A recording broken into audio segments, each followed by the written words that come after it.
লিদাইনি ইহসান ভাইরা আমার আল্লাহ ডাক দিয়া বলেন ও দুনিয়ার মানুষেরা তিনটা বিষয়ের আলোচনা। প্রথম নম্বর বিষয় হইল আবুদুল্লাহ। দুনিয়ার বান্দার বান্দিরে তোমরা আমি আল্লাহর ইবাদত বন্দেগী করো, আমি আল্লাহর ইবাদত থেকে তোমরা গাফেল হয়ে যায় না। দুই নম্বরে আল্লাহ বলেন ওয়ালা তুশরিকু বিহি শাইআ। ও দুনিয়ার মানুষেরা তোমরা আমি আল্লাহর ইবাদত করতে গিয়া আমি আল্লাহর সাথে কাউকে তোমরা শরীক করিও না, অংশীদারিত্ব স্থাপন করিও না। তিন নম্বরে আল্লাহ বলেন ওয়া বিল ওয়ালিদাইনি ইহসান। ও দুনিয়ার মানুষেরা তোমরা তোমাদের মা বাবার সাথে ভালো ব্যবহার করো, মা বাবার সাথে সুন্দর আচরণ করো, মা বাবার খেদমত করো, মা বাবার সাথে দুর্ব্যবহার করিও না।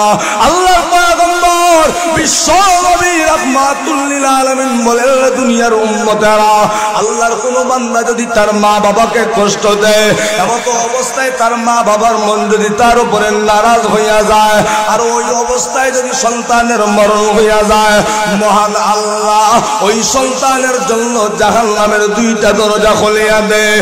আর আল্লাহর কোন বান্দা যদি তার মা বাবার সাথে ভালো ব্যবহার করে, মা বাবার সাথে সুন্দর আচরণ করে, মা বাবার খেদমত করে, এমন ভাবে সে তার মা বাবার খেদমত করেছে তার মা বাবার মন তার উপরে সন্তুষ্ট হয়ে গেছে, তার মা বাবার অন্তর তার উপরে খুশি হইয়া গেছে। আল্লাহর পয়গম্বর বলেন ও দুনিয়ার মানুষেরা ওই কপালওয়ালা সন্তানের জন্য মহান আল্লাহ জান্নাতের দুইটা দরজা খুলিয়া দেয়। এজন্য ভাইয়েরা আমার আল্লাহ তিনটা বিষয়ের আলোচনা করে প্রথম নম্বর বিষয় হইল রবের ইবাদত, দুই নম্বর বিষয় হইল রবের ইবাদত করতে গিয়া রবের সাথে কাউকে শরীক না করা। এখন কথা হলো যে হুজুর আমরা আল্লাহর ইবাদত করব কিভাবে আল্লাহর সাথে অন্য কাউকে শরীক করে? আমাদের সমাজে তো এমন মানুষের অভাব নাই, মসজিদের মধ্যে যখন আযান হয় দৌড়াইয়া মসজিদের মধ্যে রবের কুদরতি পায়ের মধ্যে সেজদা করে। আবার ওই মানুষটাকে দেখা যায় বছর শেষে যখন বাঁকা বাবার মোকামের মধ্যে উরুসের আয়োজন করা হয়, গান বাজনার আয়োজন করা হয়, তখন মোকামের মধ্যে যাইয়া বাবার কবরের সামনে সেজদা করে। এমন মানুষ আপনার আমার সমাজে আছে না নাই? আরো জুড়ে বলতে হবে আছে না না? ভাইরা আমার আল্লাহর বান্দা যখন আল্লাহর কুদরতি পা ছাড়িয়া বাবার মাজারে গিয়া যেই মুহূর্তে সেজদা করে আল্লাহর মনটা তার উপরে নারাজ হইয়া যায়, আল্লাহর অন্তরটা তার উপরে নারাজ হইয়া যায়।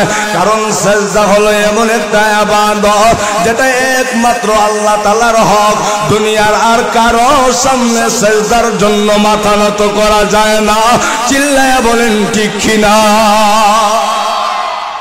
হাজিরিন, তাহলে তিনটা বিষয়। প্রথম নম্বর বিষয় হইল রবের ইবাদত, দুই নম্বর বিষয় হইল রবের সাথে কাউকে শরীক না করা, তিন নম্বর বিষয় হইল মা বাবার সাথে সুন্দর আচরণ করা, মা বাবার সাথে ভালো ব্যবহার করা, মা বাবার খেদমত করা, মা বাবাকে কষ্ট না দেওয়া। ভাই তিনটা বিষয়ই গুরুত্বপূর্ণ। তিনটা বিষয় নিয়ে আলোচনা করা আমার পক্ষে সম্ভব হবে না, কারণ এত লম্বা সময় আমার নাই। শুধুমাত্র প্রথম বিষয়টা নিয়ে একটু খোলাসা আলোচনা করব। প্রথম বিষয় ছিল আমাদের ওয়াবুদুল্লাহ, রবের ইবাদত করা।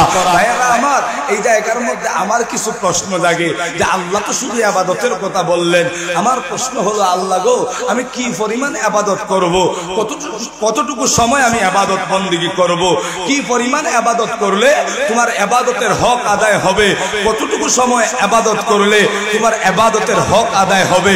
বিষয়টা জানার দরকার আছে না নাই? আরো জুড়ে বলেন দরকার আছে না নাই? কারণ আমরা ইবাদতের কথা শুনি না, ইবাদত করলাম কিন্তু আমার মালিকের ইবাদতের হক আদায় হইল না, পরকালে তো আর জান্নাতে যাওয়া যাবে না।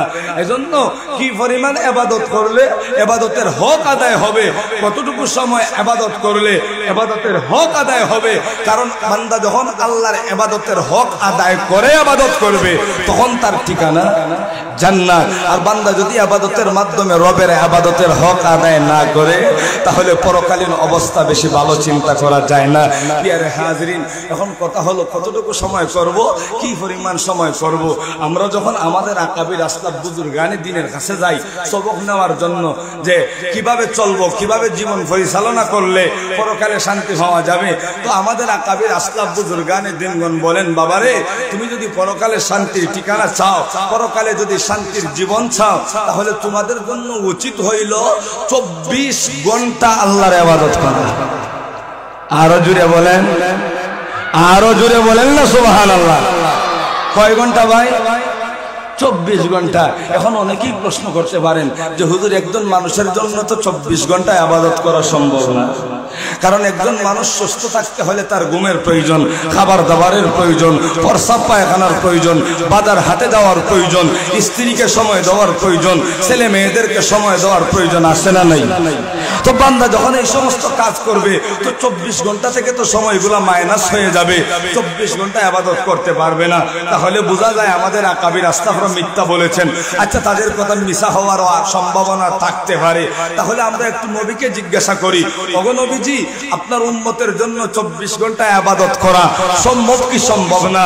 নবীকে যখন জিজ্ঞাসা করা হয়, আল্লাহর পয়গম্বর বলেন, ও আমার উম্মতেরা, আমার কোন উম্মত যদি 24 ঘন্টা ইবাদত বন্দেগী করতে চায়, আমার উম্মতের জন্য 24 ঘন্টা ইবাদত করা একেবারে সহজ। আরো জুড়ে হন না। ও ভাই, নবীর কথার মাঝে সন্দেহ আছে? কেউ যদি হয় নবীর কথার মাঝে সন্দেহ আছে, তার ঈমান আসেনি? আল্লাহু আকবার। সন্দেহ নাই, সন্দেহ থাকার অবকাশও করা যাবে না, কারণ নবীর কথা মানেই এটা আল্লাহর কথা, জিবরাইল মাধ্যমে নবীকে জানায়া দেওয়া হয়। এজন্য তো আল্লাহ নিজেই কোরআনের মধ্যে ঘোষণা দিয়ে দেয়, ওয়ামা ইয়ানতিকু আনিল হাওয়া ইন হুয়া ইল্লা ওয়াহয়ুন ইউহা।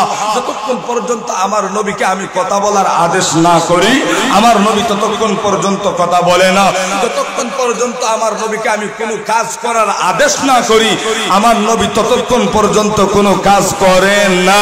তাহলে আল্লাহর আদেশ ছাড়া আল্লাহর নবী কথা বলে না, আল্লাহর আদেশ ছাড়া আল্লাহর নবী কথা কাজ করে না। তাহলে নবীর কথার মধ্যে সন্দেহ থাকতে পারে? আরো জোরে হন না। তাহলে নবী যেহেতু বলছে 24 ঘন্টা ইবাদত করা সম্ভব, এর মানে সম্ভব। আমাদের দুর্বলতা হলো আমরা পদ্ধতি জানি না। এটা নবীর দোষ না, এটা আপনার আর আমার দুর্বলতা। ছিল এখন না, ঠিক না? এখন আমি যদি আপনারা 24 ঘন্টার রুটিনটা মিলাইয়া দেই, সহজ একটা পদ্ধতি, তাহলে আপনারা খেয়ে করতে রাজি? একটু কষ্ট করে হাত উঠে আল্লাহর দেহ, সবাই করতে রাজি? আল্লাহ কবুল করুন, হাত নামান। 24 ঘন্টা কিভাবে আল্লাহর বান্দা আল্লাহর ইবাদত করবে, এই রুটিনটা আপনাদেরকে বোঝানোর জন্য আমি নবীর জামানার ছোট্ট একটা ঘটনা দৃষ্টান্ত হিসেবে আপনাদের সামনে পেশ করব। যারা মনোযোগ দিয়ে এই ঘটনাটা শুনবেন, বুঝার চেষ্টা করবেন, এই ঘটনার মধ্যখান দিয়েই আপনারা 24 ঘন্টার রুটিনটা পাইয়া যাবেন। লক্ষ্য করে দেখেন, আল্লাহর পয়গম্বর বিশ্ব নবী রাহমাতুল লিল আলামিন একবার মসজিদে নববীর সামনে বসা। হঠাৎ করে একজন যুবতী, রূপসী, সুন্দরী আল্লাহর পয়গম্বরের সাহাবিয়া আল্লাহর পয়গম্বরের সামনে হাজির। আল্লাহর পয়গম্বরকে ডাক দিয়া বলেন, ইয়া রাসূলুল্লাহ, ইয়া হাবিবাল্লাহ, ওগো নবীজি, আমার তো বিয়ার বয়স হইছে, আমার জন্য একজন নেককার পাত্রের ব্যবস্থা করেন। চিল্লাইয়া বলেন সুবহানাল্লাহ। ও ভাই, কত সুন্দর সমাজ। মেয়ের বিয়ার বয়স হয়েছে, সরাসরি পাত্র খোঁজার জন্য নবীর সামনে হাজির হয়ে গেছে। আর আপনার আমার সমাজের অবস্থা, মেয়ের বিয়ার বয়স হয়, বাবার খবর নাই, মার খবর নাই, আর মেয়েটাও আলহামদুলিল্লাহ এত ভদ্র, আল্লাহু আকবার, এত লজ্জাশীল মেয়ে। বিয়ার বয়স হয়, আম্মাকে বিয়ার কথা বলতে লজ্জা হয়, আব্বারে বিয়ার কথা বলতে লজ্জা হয়, বাবির কাছে বিয়ার কথা বলতে পারে না। কিন্তু ওই মেয়েটাই দেখা যায় আবার শেষ রাত্রিতে টাচ মোবাইলটা হাতের মধ্যে নিয়া পাড়া প্রতিবেশী অনেক ছেলে ফুলার সাথে কথা বলে, এমন মেয়ে আসে না নাই? আরো জুড়ে বলেন, আসে না নাই? এই সমস্ত মেয়েদেরকে আল্লাহ ধরবেন, কিন্তু তাদেরকে ধরার আগে মেয়ের বাবারে ধরবেন, এরপরে মেয়ের বিচার। আগে মেয়ের বাবার বিচার, এরপরে মেয়ের বিচার, বাবার বিচার কেন? আল্লাহ জিজ্ঞাসা করবে, তোমাকে আমি জান্নাতি একটা মেয়ে দিলাম, তোমার মেয়ের বিয়ার বয়স হইল, তুমি খবর রাখলা না কেন? প্রাপ্তবয়স্ক হয়ে গেছে, নেককার একজন স্বামী দিকে দিয়া দিবা, তুমি দিলা না কেন? অপেক্ষা করলে কেন? মেয়ে অপরাধ করার সুযোগ পাইল কেন? এই দায়ের এই বিচার আগে বাবার হবে, এরপরে মেয়ের বিচার হবে। ভাইয়েরা আমার, এজন্য আমরা যারা বাবা আছি এই বিষয়ে আরো সতর্ক হওয়ার দরকার আছে না নাই? সতর্ক হওয়ার দরকার আছে না নাই? নাইলে কিন্তু ফরকালে ফেরেশতার গল্লার বাড়ি একটাও মাটি পড়তো না, যেটা পড়বো ওইটা উঠাইয়া দিবে। এজন্য মেয়েদের ব্যাপারে খুব সতর্ক থাকতে হবে। আমার মেয়ে স্কুলে যাবে, আমি তার জিম্মাদারি নিব, কিভাবে যায়, কিভাবে আসে, স্কুলে কি করে না করে, এটা দেখাশোনা করার দায়িত্ব বাবার আছে না নাই?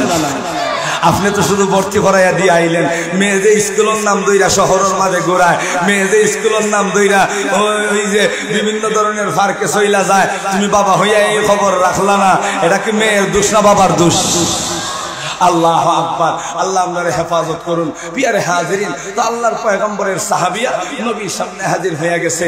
নবী গো, আমার তো বিয়ার বয়স হয়েছে, আমার জন্য একজন নেককার পাত্রের ব্যবস্থা করেন। এখানেও আমাদের জন্য একটা শিক্ষণীয় যে নবীর সাহাবিয়া আয়েশা নবীকে বলতেছে, ওগো নবীজি, নেককার পাত্র, টাকাওয়ালা পাত্র না। এজন্য বাবা, আপনি আপনার মেয়েকে দিবেন, নামাজি ছেলের কাছে দেন, নেককার ছেলের কাছে দেন, আপনার মেয়ে শান্তিতে থাকবে। টাকা কখনো মানুষকে শান্তি দিতে পারে না, টাকা কখনো মানুষকে শান্তি দিতে পারে না। আজকে দেখেন না, দাড়িওয়ালার বউদের ডিভোর্স হয় না, নামাজি ছেলেদের বউয়ের ডিভোর্স হয় না। যে সমস্ত বাবারা তাদের মেয়েকে টাকাওয়ালা জামাই দেইকা দেইকা বিয়া দিতেছে, তাদের অধিকাংশ মেয়ের এই ডিভোর্সের শিকার হইতেছে। চিল্লায় বলেন ঠিক কিনা?